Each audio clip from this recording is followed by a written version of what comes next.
So for our last panel, it's the Philanthropist panel, and they represent a diverse group of Muslim philanthropists in the community who join us today to provide insight into their giving traditions and patterns.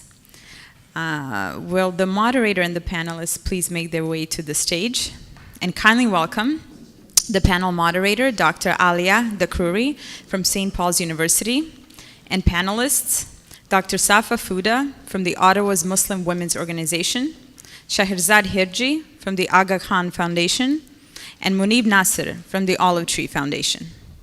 Thank you very much for your patience. And I have to add that if Lula is saying it is a challenge to talk after Dr. Abul Aish, I would say it's our challenge now to keep you awake, guys.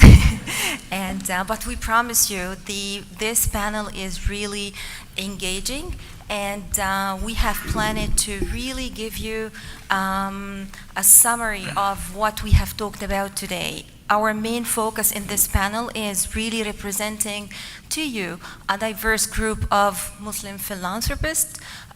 Each and every one of them holds a different dimension of Muslim philanthropy. So we will touch base on each and every one of them, and we have prepared kind of interactive questions. And I would like to start first by a definition. Mind you, as boring academic, I'd like first to define what is Muslim philanthropy and how it is different from philanthropy. So it's just a debut question. So I will just start with my left here, Dr. Safaa. Bismillah ar-Rahman ar-Rahim. Peace be upon each and every one of you. I may have an odd definition of philanthropy, but philanthropy in one word is giving. However, giving doesn't always mean giving dollars. Giving can be effort, knowledge, advice, compassion, love. It can be anything. So we don't only have to think in terms of dollars when we say philanthropy. And the other one that I really, from listening during the day, is the other point is a question was asked, do Muslims only give to Muslim organizations? And my answer to this is very clear, actually. Muslims give to everybody, and Muslims benefit from everybody. And hopefully someday we are going to get rid of the vocabulary about Muslim community and mainstream community. We need to be one seamless society, and the fact that I'm practicing Islam shouldn't prevent me from being a full-fledged Canadian and live that way, think that way, and stop making any walls between myself and the rest of my community.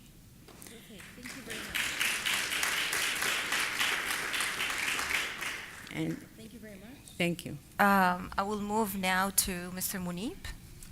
You know, last week, Mark Zuckerberg of Facebook and his wife, Priscilla Chan, they made a significant contribution to the schools in San Francisco. And Priscilla Chan, she said that, I just think that philanthropy is a fancy word to say that you care about others and that you want to serve others. So for me, philanthropy is about caring, it is about giving, it is about serving. But to put it in a faith perspective, from the Muslim perspective, caring means loving for others what you love for yourself. Giving means that we cannot achieve a virtuous life until we give what we love most. And serving means to achieve God's pleasure, we have to serve others. I think this captures from the faith tradition charity, altruism, and service. Or as we say, in the Arabic, zakat and sadaqah, isar, which is altruism, and khidmah, which is service. I think all of these things capture essentially what we speak of when we say Muslim philanthropy. Excellent. Thank you very much. Now I move. Why it's not working? It is working? Okay. Sorry. So I think mine is working, so let Okay, me Ms. Hirji. try. So I would say a couple of things. I think if you, for those of you who are academics, and if this has not been mentioned before, if you go back to the origins of the root word of philanthropy, it actually means a love of humanity. Right? The core of the word has nothing to do with money or anything else. It has to do with humanity, and I think it goes back to the comment that was just made. And I see philanthropy, whether it's Muslim philanthropy or other kinds of philanthropy, as really it's not anything other than self-fulfillment. It's entitled self-fulfillment in a sense, or enlightened self-fulfillment, because it is, to me, the interconnected condition of the human condition. If my brother or sister, whoever they are and whatever they look like, are not doing well, that should affect my well-being and does affect my well-being. So it's kind of that interconnected nature of being humans who share a planet. So I think it's very consistent with what the other panelists are talking about. Excellent. Okay, so now what we'll do is what we will be pulling from the discussion from all panel that was before us to really identify key ideas or opinions and points for us. The first one is, I will start with Dr. Safaa, and when talking with her, she gave me a very interesting proverb, and she told me, my approach to philanthropy is really teach me how to fish and don't give me the fish. So what is that? We already heard it from Imam Ziad today, and I think the idea is to put importance on the perpetual nature of charity or of giving, so that you have a long-term effect on what you give, and you keep seeing the product feeds the amount that you give feeds itself and grows. This should not really minimize the importance of relief giving, like giving for relief purposes. If a flood is here, a flood is here, and we have to give. But what we need to be doing is thinking of the urgent versus the importance, and do not make the important pay for the urgent. So we always need to have the balance between the two. If it's urgent, it's urgent. We cannot argue about that. However, we really need to allocate resources for in terms of money and other givings, as I mentioned, for the important, which is the perpetual. A prime example for this would be the work that's being done. I'm part of the multi-phase housing initiative that provides homes for people who have low income, affordable homes. So giving to that is a longer term reoccurring benefit. Also, Dr. Abulaish referred to the hadith about when a person dies, he's severed from opportunities to do good and except for three things. And one of them is knowledge to benefit others, and the other is the perpetual charity. So hospitals, schools, education, and so on. So the perpetuality is very important to me as a person in general. What I really like about Dr. Safaa's approach here, that what she's talking about donation, it's not only one-shot donation, it's just incremental, and it is basically teaching the individual and human development, which is more long-term rather than just giving at one spot, and that's it. I will just move now to another interesting concept in philanthropy to Mr. Muneeb, and he basically focused on the concept of endowment in Islam, or al-waqf. Endowments have been part of the Muslim tradition from the very early stages. And it's one of the oldest organized philanthropic traditions in Islam. And the precedent for this came at the time of the Prophet Muhammad, peace be on him, when he advised one of his close companions, someone who was close to him, the Caliph Umar, to set aside some of his lands and the income to be used for the needy. And as a result of this, over the centuries, this idea of endowments grew by leaps and bounds within the Muslim communities. And for every social need, a social enterprise was set up, an endowment. And as you travel through the Muslim world today, many of the great institutions that we have, the great mosques, the great universities, were set up actually as endowments. But it was the endowment of small donations from the average individual that kept them going. So throughout the Muslim world, this idea of waqf, which is transliterated as WAQF or WAKF, which most Arabic words have a sort of meaning to them. Waqf means restriction or prevention, meaning restricting the income that was donated. And what makes this sort of very specific to Muslims is that when the property is given, it is considered a gift to God. And the benefit, the income from that property is then used for the benefit of people. So to put it in terms that we may understand, the donor may be anyone, the trustee must be God, and the beneficiary must be mankind. So essentially this is the concept of waqf or zakat or endowments. And we know it in the West as public endowments or private endowments. Now the Al-Free Foundation, which is a granting institution as well, it's a charity. We are trying to reintroduce this concept of endowments in the Muslim consciousness.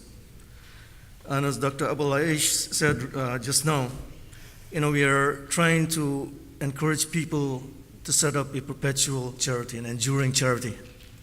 This sadaqah jariyah, this charity that will benefit us after we die. Because as you know, Muslims believe in the afterlife, and any good deed that we do in this life benefits us in the afterlife. And any perpetual charity benefits us as well. It's sort of an RRSP for the afterlife. So, this is the way we look at the perpetual charity and endowment. So, essentially that's what we are trying to do to reinstitute this idea of an endowment. And we're very small, but we're very socially active. And to give you an example, just one example of some of the projects that we're doing to just leverage after Kareem's presentation.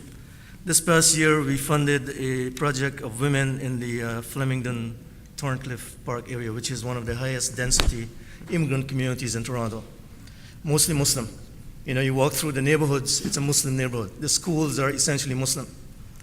So many of the women in this neighborhood are shut-in. They come from very conservative families. So we funded a sewing club that brought them out into the community center. This was done in conjunction with the City of Toronto.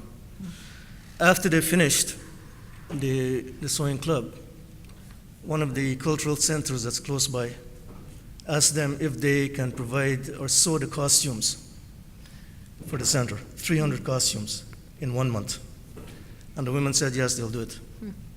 Now, they sort of got a contract, and now they're thinking of a social enterprise out of this. So, these are the type of projects that we're looking at. And if I can leverage off of Rabia's CAMD as well. CAMD came to us in 2004 as a startup group of disabled people with disabilities with an idea. And we said, okay, we'll support you with the idea. We'll seed fund you for the first few years. And this is how CMD sort of got its start. So this is essentially what we're trying to do, looking at projects that can benefit the community but have an impact in the community. Perfect. Thank you very much. Now, Ms. Hirji, we'd like to know how different is the Aga Khan Foundation from this understanding, if there is, and what is the special philosophy of the Aga Khan Foundation in terms of donation and charity? So the Aga Khan Foundation Canada is part of a global organization called the Aga Khan Development Network. What I would say is different about it is its philosophy is very much ingrained and embedded in the kind of ethics and values of Muslim philosophy. And actually, if you go on their website, there's actually a document called an ethical underpinning of the Aga Khan Development Network that really lays out the fundamental underpinnings, such as that notion of self-sustaining that we just talked about, the question of respect for life, And the notion of the role of the intellect in everything we do, including particularly in philanthropy, because the notion of giving in different ways, sometimes, as you say, it's a charitable act, it's a response to an emergency. At other times, it is a sustaining, systematic policy kind of initiative, because you need to change the underlying conditions that are causing poverty or causing the root problems that you're dealing with. I think the other thing that the Aga Khan Development Network does differently is that it looks at interconnectedness of issues. So there are three major arms within that organization. One would be the kind of whole social area, so health, education, all of those kinds of things. The other one is economic development. And it's interesting because the economic arm is actually a for-profit arm. And under that arm is a for-profit making entity, everything from tourism, promotion services to airlines, who generate revenues, then that feed the rest of the global network's not-for-profit work. So on the social side, on the which is a not-for-profit, the economic is primarily for-profit, but again, the for-profit has principles embedded about sustainability, about employing local employees, about building skills, returning profits to the community. So it's a self-generating economic agency. And then on the third area, the most interesting one for me is culture. Because you have to integrate people's whole lives, and sometimes culture plays a huge role in the way people think about who they are, how their identity is formed. And so everything from the Aga Khan Award for Architecture to the Aga Khan Music Initiative, which is recreating a lot of the music along the Silk Route over many generations, to the Aga Khan Museum, which inshallah will open this year in Toronto, really looking at the huge, rich, vast history of Islamic civilizations around the globe coming to Canada and being used as a form of education. So I think this is one of the things that makes it unique. And I think the other one for me is the staying power. So the Aga Khan Foundation in Canada has been around for about 30 years. And with the partnerships that we've had with the Government of Canada, what used to be at one point the traditional north to south aid, you know, the northern richer countries were supporting the south. Some of the things that we've seen result over a 30, 35-year period is things like a partnership that we had with McMaster University to build the first school of nursing at the Aga Khan University in Karachi, is now producing midwives, nurses, heads of departments who are now supporting development of midwifery and community centers in Afghanistan. So what used to be north to south aid over 30 years has become south to south aid. And when you think about really long-term development trajectory, and that's the business we're in, you really have to be in it for the long term. You pick the tough issues in some very challenging parts of the world, provide some wisdom, and then you look at how you see the results over a long period of time. Thank you very much. Very interesting. I want to come back again to Dr. Safaa to ask her about a very crucial issue in terms of Muslim philanthropy, which is women involvement. And always we talk about equity and so on, and representation, misrepresentation of women. Dr. Safaa has done so much work in the community, and I would like her to shed some light on the women Muslim contribution in philanthropy. Maybe tell us some success stories, which you have a lot from. Okay, I think of women involvement in terms of women who are offering charity or philanthropy, and women who are benefiting from such philanthropy. I'll give an example. I belong to the Ottawa Muslim Women's Organization. We hold an annual dinner every year that raises funds, and we decide to give the revenue from this dinner to some kind of a good cause, and which shows actually the so-called mainstream, which I don't like to use the terminology, mainstream causes. So every year we choose either a shelter, a women's shelter, the Heart Institute, the Royal Ottawa Hospital, Bruyere Center, and so on and so forth. So the women are broad, tend to be broad in their giving, like they don't distinguish a person who doesn't have a roof over his head has the same need whether he is a Muslim or a non-Muslim. So we do that. In terms of benefiting women also, we focused on a little bit as an organization on education of women. And we set a scholarship program at the University of Ottawa, and that benefits First Nation women who tend to be vulnerable and don't have opportunity in terms of funding their education. So we try to eye out the needs and place the resources to benefit women in that sense. I'll stop here. Thank you very much, Dr. Safaa. I want now to move to Mr. Muneeb and to ask him about the post-September 11. That is the era or Muslims are mostly misrepresented or stereotypes. And I want to ask you, Mr. Muneeb, about the old versus new Islamic tradition of philanthropy. What are the most useful technique of really showing the true aspect of Muslim character in, I will use the mainstream society, but I mean mainstream society. Can you shed some light on this, please? Just before I answer that question, I know today we've been talking a lot about Muslim giving. And most of you in the audience may be thinking, to what extent are Muslim giving? You know, what's the magnitude of giving within the Muslim community? And you know, there are no clear estimates as to the magnitude of Muslim giving, partly because you know, the ways of giving varies. You know, it's the faith-based zakat, which is mandatory on Muslims at 2.5%. There is a voluntary sadaqah or charity that we give to causes of our choice. And there are other forms of charity that are given at specific times of the year as well. For example, at the end of the month of fasting, everyone gives a charity. At the time of commemorating the sacrifice of Abraham, we make a sacrifice, that's a charity.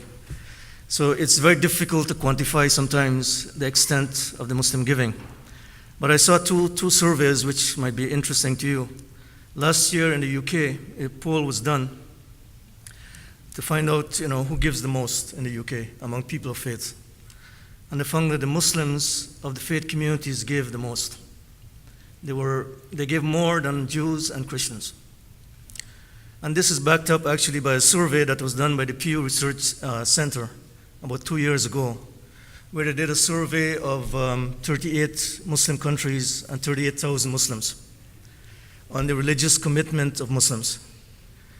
And in that survey, it found that 77% of Muslims give in charity. So this is widespread. You know, it means that, you know, Muslims are giving, you know, it's almost like a reversal of the 80-20 rule. You know, this is a reversal. And in some countries, you know, it's beyond 80%. And this is because, essentially, you know, we have to give zakat. So Muslims are giving, but the magnitude of the giving is difficult to quantify. But it means that generally, most Muslims give.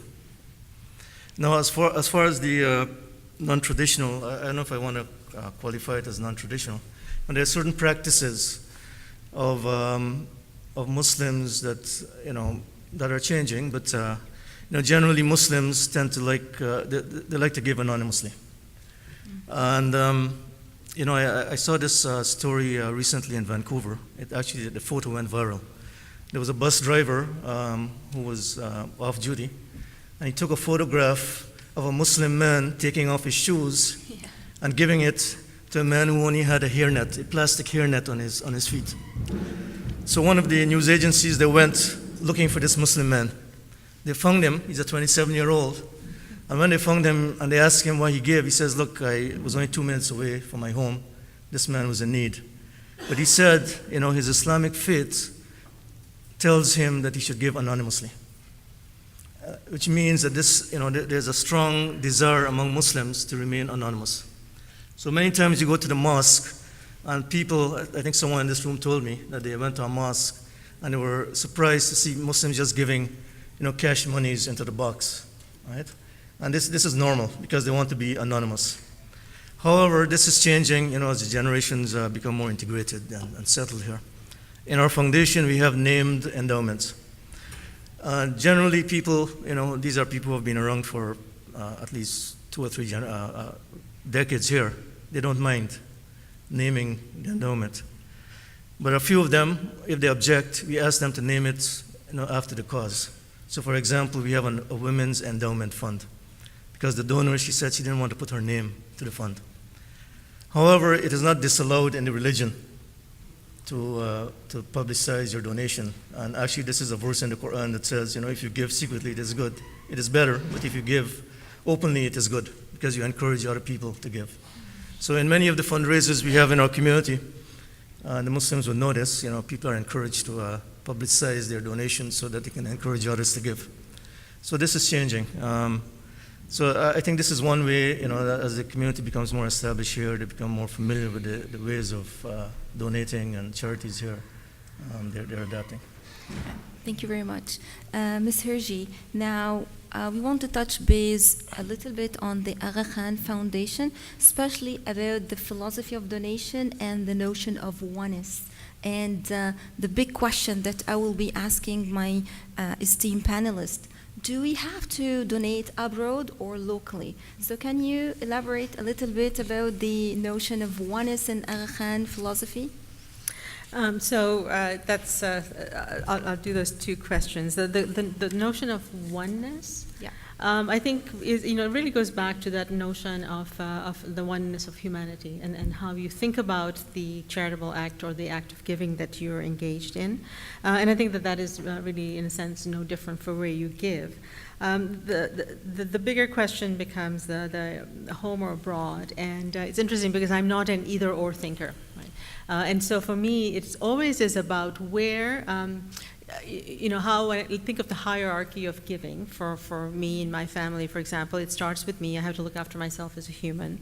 I look after my family. I certainly look after my community. And then beyond that, I live in a city which has needs, and so whether it's with the United Way or the Community Foundation, I feel I have this sense of a geography that I belong to.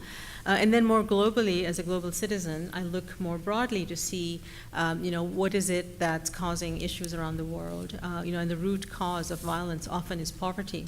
And you go back, and poverty can be education, it could be lack of resources, it could be a variety of things. So you kind of go back to this framework, and again, with the Aga Khan Foundation, there's a really interesting way to be able to really channel your donation, to an area that you feel is particularly of value to you. And coming back again to, I think, the point that was just made around the accountability piece as well.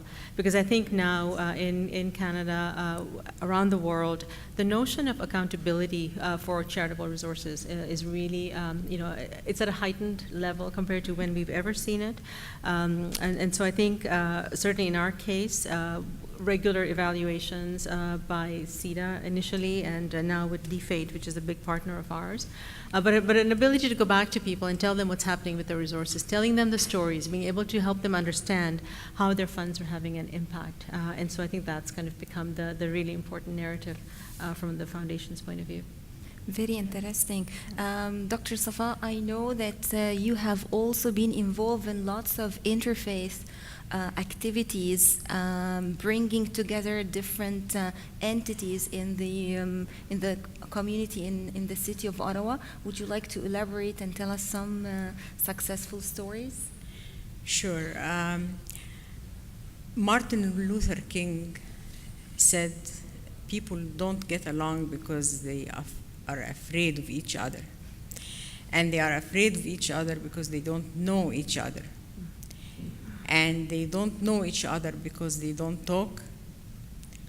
So, and I'll add to that, because also they don't work together. So if we back up, if we work together and talk, we will stop fearing each other and we'll get along better. So that's the backward journey. I have been part of a Muslim-Christian dialogue for a long time, among other interfaith activities, and we came to be friends, we understood each other, we found what commonalities we have, and so on. But later on, we actually started working with one another for benefiting humanities. And the range is quite large. It ranges from gathering money to set up, in cooperation with Human Concern International, to set up a water purification unit in Pakistan after the flood, to giving money to the earthquake in Bam in Iran, to doing other, there are quite a few activities in that area actually. But as simple as about a couple of years ago, we decided every year at the time of the pilgrimage of Muslims, we will offer a lamb to the mission, and we will serve this lamb to the needy people together. And this became a tradition, and it's the amount of happiness, it's a simple thing, but the amount of happiness among ourselves, how we work together, how we serve the people, how we actually buy the lamb and carry it physically to the mission, it became a joy to all of us. So we get to know one another, and we get to benefit others as people from different faith background. And that's what I am referring to as a seamless community and serving each other. The other one that is really quite rewarding is the work with the multi-faith housing. The people who work with the multi-faith housing are mostly volunteers. There are only 3 employees, and there are more than 40 or 50 volunteers. So the people who offer the service are from multi-faith background, and the people who benefit from that service are also multi-faith background. And this just brings the humanity rather than the divisions among people. We see each other as humans. We stop looking at each other as blonde or dark or whatever, Muslim or non-Muslim, and so on.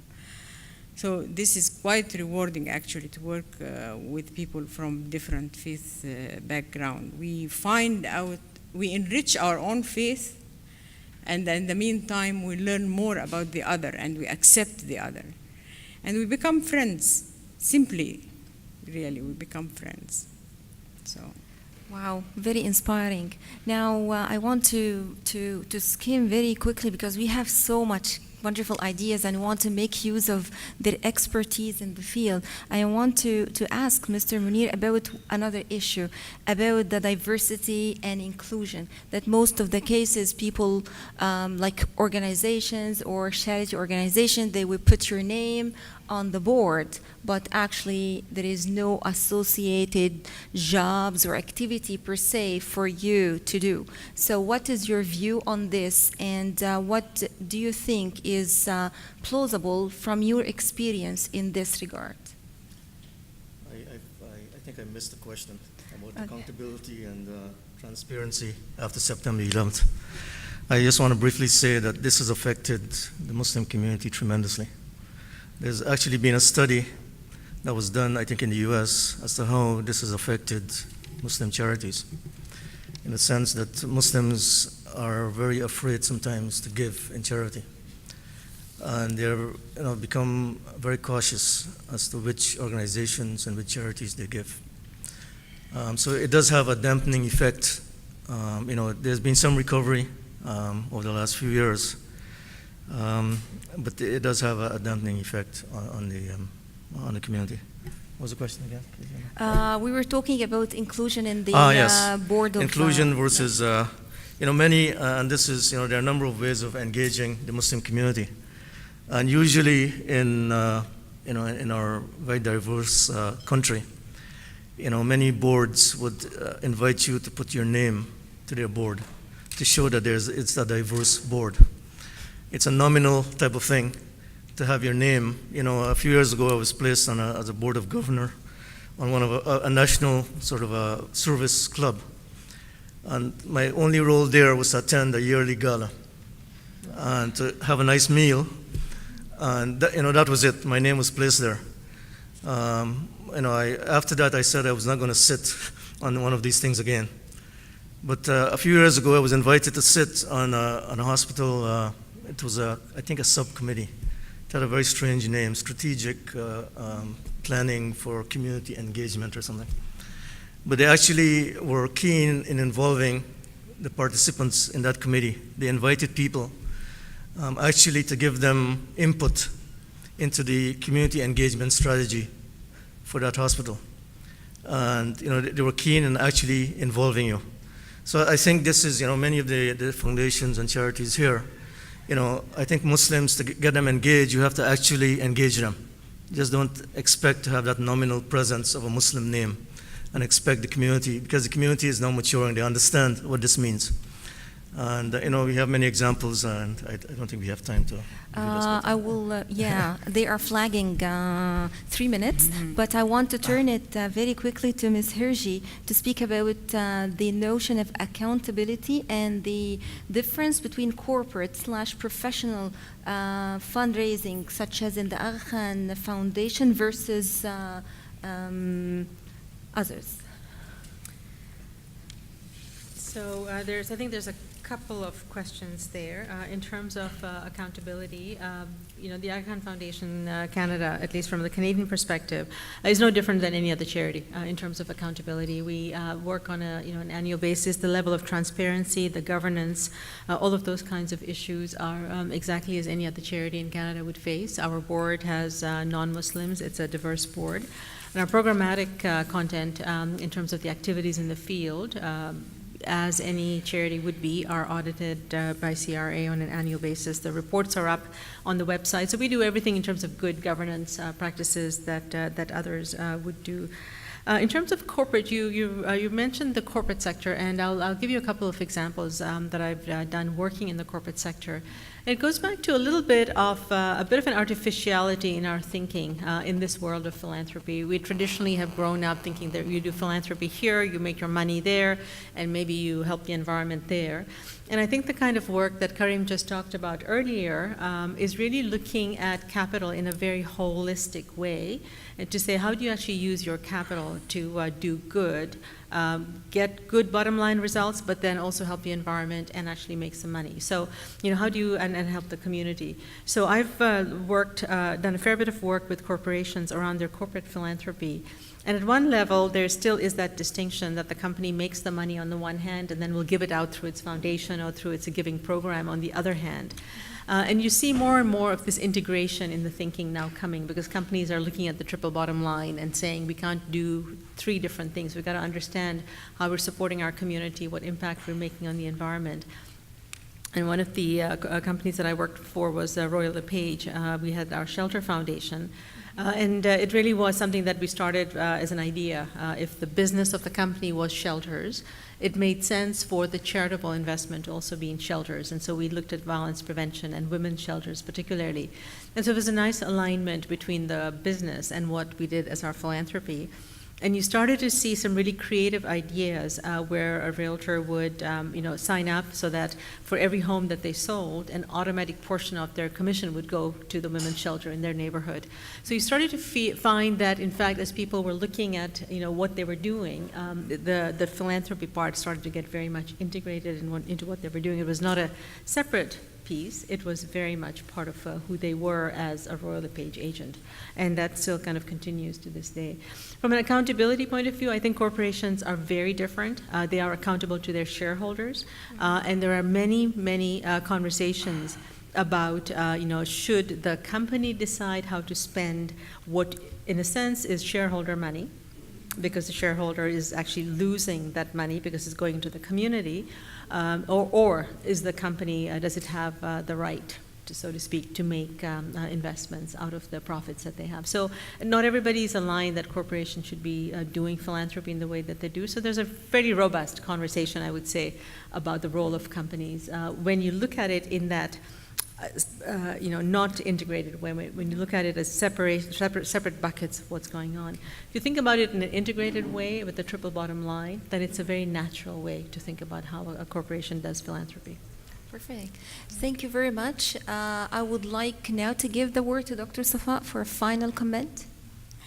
I just wanted to elaborate a little bit more on this interfaith work together, because the learning experience is really huge when one is prepared to learn. One concept that I learned from my Christian friends in terms of giving is the concept of sacrificial giving, which means that we always think of giving when we have extra.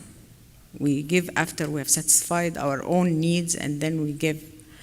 But in Christianity, there is something called sacrificial giving, which means you give up something in order to give somebody else resources. And it's a different concept. Spirituality is so rewarding when you know that you gave up something to make a change in somebody else's life, but because you gave up this item or that need, so this, what I'm trying to say really is that we can learn from each other a lot when we are prepared to open our hearts and learn. Thank you very much. Thank you. I really appreciate the panel, but we are running out of time, so I understand now it's a question answer. Yes, okay, so it's a question answer now. So if we did not touch any, we have lots of ideas. So if anyone would like to ask the panelists any questions, please feel free to do so. They are running out of steam. Okay. I'm especially interested in endowed philanthropy, and I found what you have to say very, very interesting. For those of us who aren't Muslim, it's very hard for us to argue in the way that you would with another Muslim about the interpretation of the religious edicts and so on. Can you give us any points, those of us who have those kinds of conversations? Yes, actually, there's not too much literature on this in English, but I can send some of it to you about endowments in Islam. But essentially, it's not only establishing a legacy, but an enduring charity. You see, the word enduring charity for Muslims has a great meaning. It means that it benefits them in the afterlife. And this is what Dr. Alaish was also saying. Daughters for Life is essentially benefiting his daughters, although they've passed away. And this actually has an emotional link for the Muslims, because we believe in the afterlife. Anything that's an enduring charity benefits us in the afterlife. So that's the emotional link that really takes hold of Muslims, and they understand that. Is this Fatma asking a question? Not allowed. But I gotta ask it because I think there is a gap, and I was asked this as a question by many people, so I would like to answer that to panel. So what kind of causes, from a Muslim point of view, we actually shy from support? Like what do we say no to? And how people could approach us for support? And how do you like to be thanked? So those are 3 questions. And I'm sorry, but maybe that's the last one. Which one? All of them. What do you mean by we? We, the Muslim community, not me and my family. So in other words, are there any taboos in giving? What are the limits? Dr. Safaa, would you like to start? I'll just say that Muslims get excited when they know they are benefiting humanity. So anything that shows that another human being is benefiting, they will be prepared to give. Very, very few things that we will hesitate because they may defy a certain value that we have. What comes to my mind, if it's something to do with alcoholism, for example, we don't drink alcohol, it's not allowed around us, and so on. So we are not very sympathetic with the alcohol consumption concept, for example. Okay. To quit alcohol, for example? Actually, Dr. Abulaish would like to respond to that. Okay. Please. I think, one of the most important things the challenges, who to support. So we thought of establishing Daughters for Life Foundation for education of girls and women from the Middle East. My daughters were killed by Israeli soldiers, but we are supporting Israeli girls, Jewish, Muslims, Christians, Druze, Bedouins, irrelative to their background, nationality, geography, or any ethnicity. And that's the main challenge, to give back to the people and to deal with them, as you said, Dr. Safaa, as people. And that's one of the main challenges when people, they said, how you give Israelis. It's the first time, why not? That's Islam. Yes. That's the kindness of Islam and the mercy of Islam. MashaAllah. Excellent. You know, sometimes I think we feel that Muslims won't support certain things in our society. You know, a few years ago, a few men in our community started a white ribbon campaign for violence against women. And this has become a bit of a challenge for us within the Muslim community. You know, we have actually a national sermon day on December the 6th across the country. And this is essentially Muslim men, including imams, who are standing up and saying that this is not right. You know, some of the causes that we will think, even in Toronto, there are Muslims against AIDS. There's an African group, African Canadians, who have formed this group to fight for AIDS. So, you know, certain causes that we think that Muslims, you know, we have these preconceived ideas that Muslims are very conservative. But, you know, if it's something to alleviate the suffering, they will support it. Yeah. That's true. I think Rabia has a... Ms. Hirji, would Rabia has. Sorry, Rabia, can I just wanted to make one comment just to finish off and wrap up the last conversation. I think the one thing I would also remind us is that we need to be careful about just painting kind of an entire billion people or so with the same kind of uniform brush, right? People come at their philanthropy with their values as infused by their practice, as they interpret it within the context, the culture, the tradition of their time. So I just also want to be careful that there isn't one simple answer to a question like this. No. As we say with foundations, when you've seen one foundation, you've seen one foundation, right? You know, there isn't that kind of uniformity. So I just wanted to put that caution out there as well. So in other words, there is no one single worldview of this, rather than is a multi-dimension, each one from their own background, culture, social, and so on.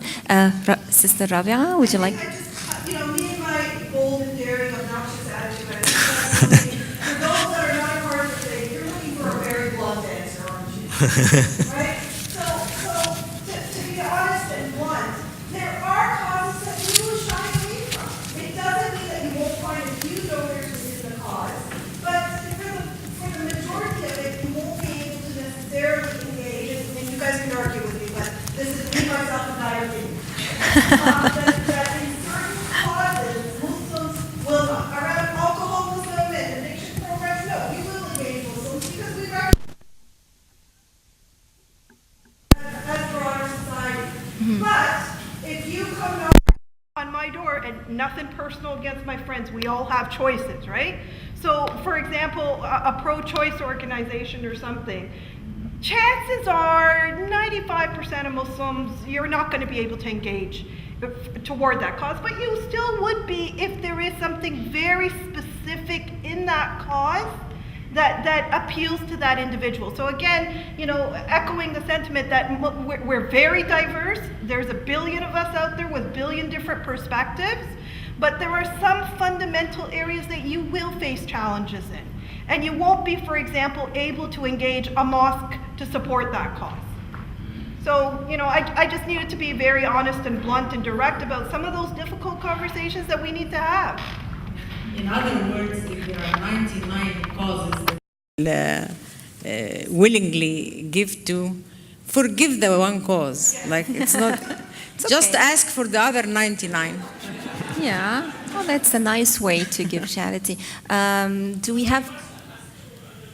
We forgot the question, Fatma.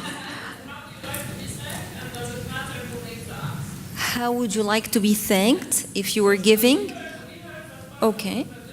And what is the second question? Okay. In very short words, the only thanks I want is to follow up if the benefit and tell me that who benefited from whatever was given.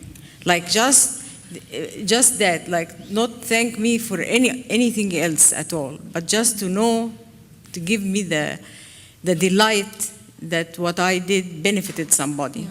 Was fruitful in a way. Mr. Muneeb, how would you like to be thanked? I think I sort of answered that previously, You but answered that. you know, it varies. Actually, we're talking about don't make generalizations about the Muslim community, and we are so diverse. You know, depending on what part of the world you come from, it will in many ways dictate how you want to be thanked. You know, some of us who have grown up in the West, you know, we have difficulty sometimes understanding some of the peculiarities of people of the East. So this diversity is also within our community, right? So, you know, there's no straight answer to this, but generally Muslims, you know, they shy away from recognition. Humbleness. Ms. Hirji? I think it's a question, again, of know your donor. Right? Know your donor, know their practice, know why they're giving, how they're giving, what's motivating them. And there are many donors who, for some things, they'll actually put their name out because, as was said earlier, that's leadership. It'll inspire others. Others want to do it quietly with no thanks. So know your donor, you know what's motivating them, and then act accordingly. I had 2 cups of coffee and I forgot the second question. What was the second question? Is this the third question? What was your third question?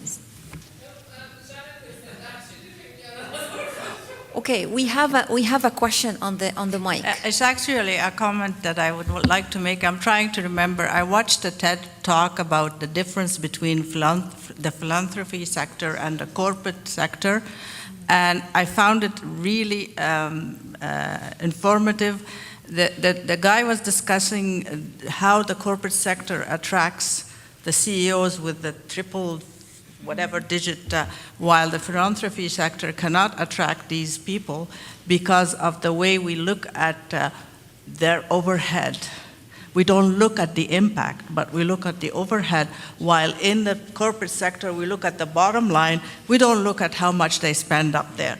And I think it's useful for people to watch it. If I find the reference, I'll send it. Yes, please. Do we have a question here? Yes. I'm going to try to put this into perspective. I run a very small interfaith NGO, and I'm somewhat observant Jewish. And I find that within the Jewish community, although we have the same similar, feelings of an afterlife and give charity and help the world and all those things, that when approaching people in the Jewish community, they tend to shy away from what I'm doing and want to give more to within their own community first. But that's endless because your own community always needs. And so I'm wondering 2 things. One, how you encourage your community to give to other people, and besides the Muslim community that needs you, and how you teach them to love humanity just because those other people are in need. Thanks. Thank you very much. Actually, if I would quote Fatma in the very beginning, everyone was quoting Fatma today. She was talking about the human aspect of it, and it's not pertaining to a religious faith per se. It's just human nature. Whenever someone is in a needed situation, Muslim community will be giving it. That is basically in a nutshell what the panelists have agreed upon. If I will not be misinterpreting any of your ideas. I just want to end on a bit of a positive note, because the question came as to whether or not Muslims are preoccupied with giving internally as opposed to giving externally. I think most immigrant and faith communities, the first generation tends to give to the religious institutions. But this is a very good training ground for them to give externally as well. And I'll give you examples from the GTA, which is the center of the universe for the Canadian Muslims. Over the last 5 or 7 years, the Muslim community in a very big way has been supporting hospital foundations. This past week, the Brampton Civic Hospital, they completed a $1 million donation, which will be announced soon. In Markham Stouffville, they made a pledge for $2 million and they have completed it. In Etobicoke, they've made a pledge for, I think, $250,000, which they'll complete very soon. And interestingly enough, this is bringing together the Shia community, the Sunni community, and some very conservative mosques in our city. So it's having some internal effect as well, bringing people to do good. So I just want to end with that. I think there's some positive things happening. People are going outside of their communities to help the general society. I will just add that there are also umpteen blood clinics among the Muslim community. They don't know where the blood goes afterwards. So, Yeah. like, I think the trend is changing in general to give at large as opposed to a specific community. So thank you very much. Can we give them a round of applause or you speak? Okay, Assalamu alaikum, everyone. Good afternoon. I know we're at the end of the day, and it's been a very inspiring, very interesting, and also lengthy day, but I hope I can just grab your attention for the last few minutes, and it's really my great honor and pleasure to give the wrap-up closing remarks for the forum. I just wanted to return back to this morning when we talked a little bit about the objectives behind the forum, because it's hard to give a wrap-up if you don't remember what was it all about again. So just a really quick review. When we started the forum, we had 3 primary objectives. First of all was to create a better understanding of philanthropic giving traditions and practices in the Muslim community, focusing specifically on what are some of the reasons behind giving and some of the challenges faced by Muslim philanthropists. The second objective of the forum was to develop a better understanding of some of the strategies and techniques used by fundraisers in the context of the Muslim community, highlighting particular cultivation, solicitation, and recognition practices that resonate well in the Muslim community and which tactics or techniques to avoid. The third objective of the forum was to obtain greater insight into the philanthropic goals and fundraising practices utilized by the next generation of Muslims, and to see how their practices differed from that of their parents' generation. Throughout the course of the day, we have been inspired by the who's who of Muslims working professionally and or volunteering in Ontario's charity and nonprofit sectors. The first panel of the day focused on the philanthropic aspirations and fundraising tactics used by the Muslim Next Gen. We heard from Rasha, Lena, and Obaid, who spoke about the use of the internet and social media such as Facebook, Twitter, and other crowdfunding platforms to connect and engage donors.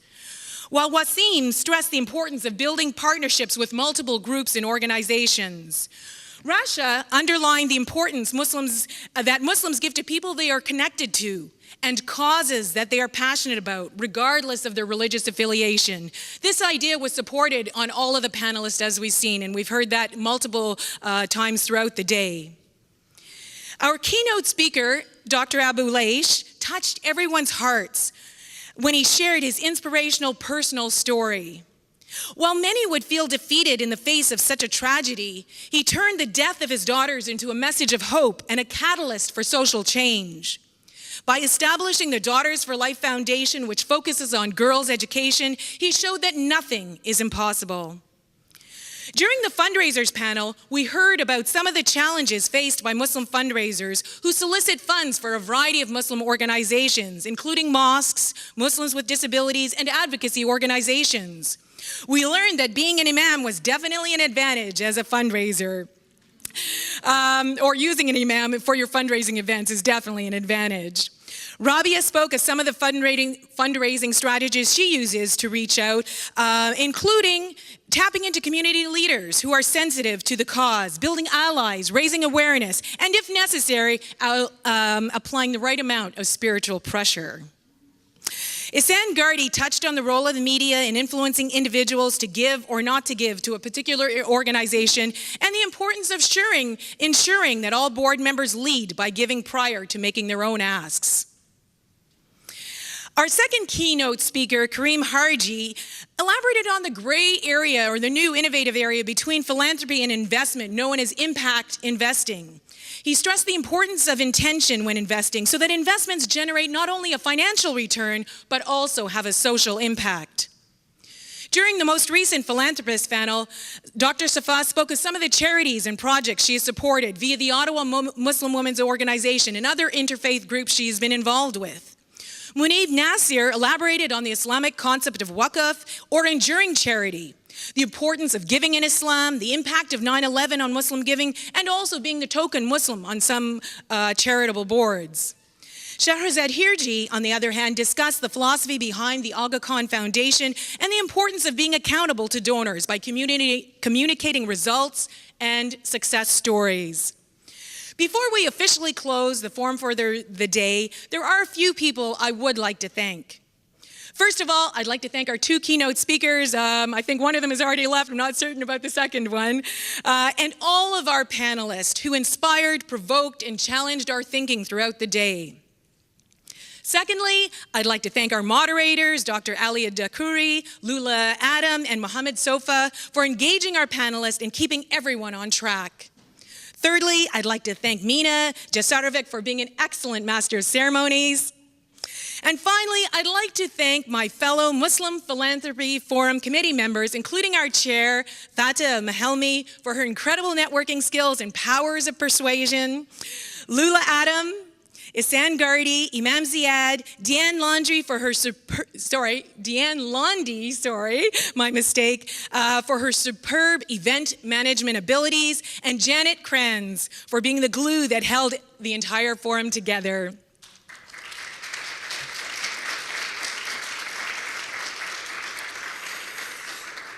Last but not least, I'd like to thank you for your participation and for making the Muslim Philanthropy Forum a tremendous success. Thank you.